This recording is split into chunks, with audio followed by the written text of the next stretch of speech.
ধন্যবাদ এবং স্বাগত জানাই আরেকটি ভিডিওতে। আজকের ভিডিওতে আমি কথা বলবো শিশুর অতিরিক্ত যৌন চাহিদা অভিভাবকের করণীয় কী। খুবই গুরুত্বপূর্ণ এই ভিডিওটি। আমি আছি আসাদুজ্জামান রাজু, কাউন্সিলিং সাইকোলজিস্ট, বর্তমানে প্র্যাকটিস করছি পাইনাল মেন্টাল হেলথ কেয়ার সেন্টার, যেটি মিরপুর 2 অবস্থিত।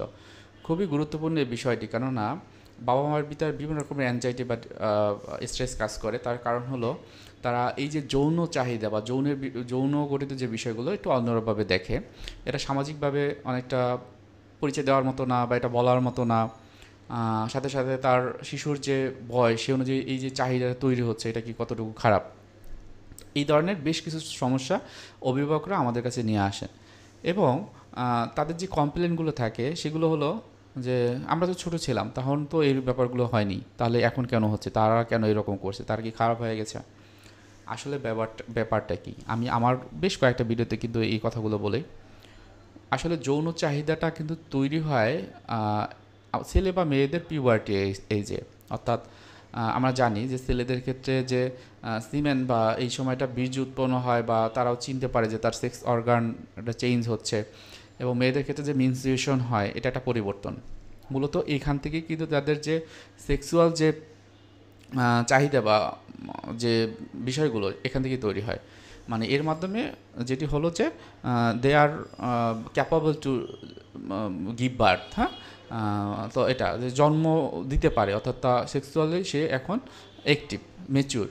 সো এই জায়গাটাতে যেটা হয় যে সন্তানদের আমরা বলি যে এই যে সিমেন্ট তৈরি হয়, অর্থাৎ যেই স্ট্রেসটা নিয়ে আসে যে জানেন তো না, ও তো খুব মাস্টারবেশন করে, আমাদের কাছে নিয়ে আসে বা বলে শোনেন ও কী যে করে বুঝি না, প্রতিদিন ওর বিছনাটা আমরা ভিজা দেখি। সো এত কেন হবে, এত হয় কারণ ও অতিরিক্ত চিন্তা করে এই জন্য। অ্যাকচুয়ালি ব্যাপারটা কি, আসলে এটা তো তার উপর নির্ভর করে না, এটা কিন্তু ন্যাচারাল কিছু ওয়ে, ন্যাচারাল কিছু প্রসেস হয়।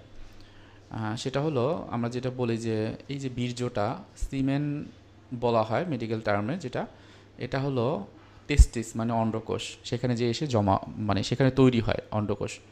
এবং এপিডিডাইমার যে জায়গাটি রয়েছে সেখানে গিয়ে এটি হচ্ছে যে জমা হয় বা নালীতে যে জমা হয়। এখন মনে করেন যে ওই নালীতে যখন বেশি তৈরি হয়, এটা একটি গ্লাস, এটা একটি গ্লাস। এখন এই গ্লাসে যদি পানি ভরা হয়, এটার তো একটা লিমিট আছে, এরপর কি হবে, আস্তে আস্তে উপর দিয়ে পড়ে যাবে। ঠিক একই জিনিসটা সিমেন্ট বা বীর্যটা যখন এপিডেমিসে জমা হয়, যখন অতিরিক্ত হয়, তখন এটা হয় এই যে কি হয় যে সেটোয়েট বা নাইটফল বা নাইট ড্রিম অনেকে বলে, ওর মাধ্যমে বের হয়ে যায়। অথবা যখন সেক্সুয়ালাইজটা বেশি হয় তখন তারা মাস্টারবেশন করে। সো এটা হলো একটা ন্যাচারাল ওয়ে, এটা আমাদের বায়োলজিক্যাল একটা নিড, যেটা প্রাকৃতিকভাবে এটা কিন্তু আমাদের ভিতরে হয়। সো এই জায়গাটা এটা আপনাদের হচ্ছে যে অভিভাবকদের খুব বেশি টেনশনের বিষয় না। এটা মেডিকেল সায়েন্সের কথা যে এটা একটা ন্যাচারাল ওয়ে, এখানে খুব সমস্যা নেই। তবে অতিরিক্ত যদি হয় যে এমন এই যে যৌন চাহিদাগুলো এতভাবে বেড়ে গেছে যে এটা মানুষ দেখে ফেলছে, বা তার কথায় কথায় বিভিন্ন রকমের যৌনকরিত কথা বলে, বা অন্যকে বিভিন্ন রকমভাবে উত্ত্যক্ত করা, সেই জিনিসগুলো থাকে, সেক্ষেত্রে এটা একটা প্রবলেম। হ্যাঁ, সেই ক্ষেত্রে তাকে হয়তোবা যে চিকিৎসার যে ধরন সেই অনুযায়ী চিকিৎসাতে আসতে হবে। অনেক ক্ষেত্রে যেটি হয় যে তার অনেক যে অভিভাবকরা বলে যে তাদের যে সন্তানদের যে প্রবলেমটা, এর কারণ হচ্ছে যে সে যে বন্ধুবান্ধবের সাথে চলে তারা খুব খারাপ, তারা এই ধরনের অ্যাক্টিভিটির সাথে জড়িত। অথবা বলে যে ও বিভিন্ন রকমের পর্ন সাইট দেখে বা পর্ন ভিডিও দেখে, অথবা সে কারোর সাথে কথা বলে, এই জন্য এই ধরনের সমস্যাগুলো হয়। যদি এই ধরনের সমস্যাগুলো হয় যে আমি যেগুলো বললাম, সেক্ষেত্রে যদি আপনি দেখেন যে অন্যান্য ভেরিয়েবল বা অন্যান্য কোনো প্রবলেম হচ্ছে, সেক্ষেত্রে আপনারা অবশ্যই একজন প্রফেশনাল সাইকোলজিস্টের কাছে আসতে পারেন বা সাইকাট্রিস্টের কাছে। দরকার হবে মূলত কাউন্সেলিং করানো, কাউন্সেলিংটা এখানে মেইন ফ্যাক্ট। কাউন্সেলিং করলে তার যেই চিন্তাগুলো অতিরিক্ত চিন্তা সেটি কমে যাবে। সাথে সাথে তার এই যে যৌন চাহিদাগুলো বা অন্যান্য যে বিষয়ে মানুষকে যৌন বিষয়ে কথা বলা, এটা আসলে কিন্তু কমে যাবে। তবে একটা জিনিস সেটা হলো যে অভিভাবকরা বলে যে তার সন্তানরা যৌন বিষয় নিয়ে বিভিন্ন রকমের কথা বলতে চায়, বিভিন্ন বিষয় বিভিন্ন মানুষের সাথে। তো সেই ক্ষেত্রে তার বিহেভিয়ারাল কোনো সমস্যা আছে কিনা সেটাও কিন্তু ডায়াগনোসিস করতে হয় সঠিক একটা চিকিৎসার জন্য। সো মোট কথা বলবো যে তার মাস্টারবেশন বা নাইটফল বা হচ্ছে যে রাতে যেটা বেড ভিজানো দেখা, সো এই ক্ষেত্রে আপনার খুব বেশি টেনশন করার নেই, এটা একটা ন্যাচারাল ওয়েতে। এছাড়া অন্যান্য যে বিষয়গুলো সেগুলো যদি থাকে আপনারা চিকিৎসা আসতে পারেন, তাহলেই পরবর্তীতে করতে পারবেন।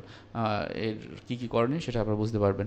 এবং ইনিশিয়ালি আমি বলবো যে অনেক ক্ষেত্রে যদি সম্ভব হয়, যদি খুব বেশি দেখেন, সেক্ষেত্রে আপনার সন্তানকে একটু ধর্মীয় লাইনে নিয়ে আসা বা ধর্ম সংক্রান্ত যে বিষয়গুলো হালকা তাকে বলতে পারেন বা আপনারা নিজেরা প্র্যাকটিস করতে পারেন, সেটা সে দেখে যদি প্র্যাকটিস করে, দ্যাটস গুড।